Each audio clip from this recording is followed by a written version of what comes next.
Annonce du GP3 par Squeezie, victoire du PSG, les filles et les maths. On est le vendredi 9 mai et voici les 5 infos que tu as peut-être manqué cette semaine. Habemus Papam, nous avons un pape.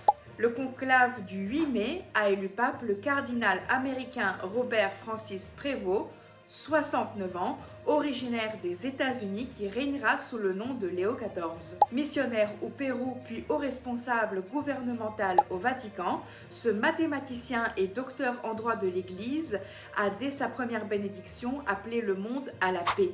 Après avoir éliminé Arsenal 2-1 mercredi, le Paris Saint-Germain disputera le 31 mai à Munich la finale de la Ligue des Champions. Une première depuis 2020 pour les hommes de Luis Enrique. Une victoire entachée par 43 interpellations et 3 blessés quand une voiture a percuté la foule sur les Champs-Élysées. Pour corriger la sous-représentation des filles dans les filières scientifiques, Elisabeth Borne, ministre de l'Éducation, a annoncé plusieurs mesures.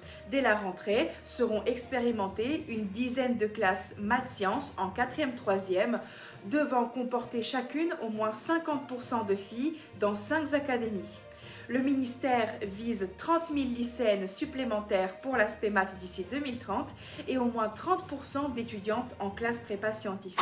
À Croix, la villa Cavrois, bijou d'architecture moderne de 1929, a fêté ce mercredi ses millionièmes visiteurs et les 10 ans de sa réouverture. Lucie Guérin, 16 ans, et Samuel Touzé, 9 ans, ont bénéficié d'une visite privée ponctuée d'une dégustation dans des espaces habituellement fermés au public.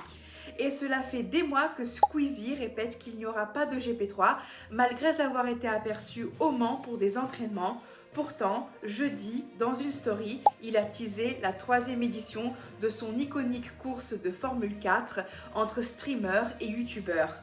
Il t'en dira plus samedi soir dans un live à 20h. C'est terminé pour les infos de la semaine. Ta voix te souhaite un bon week-end.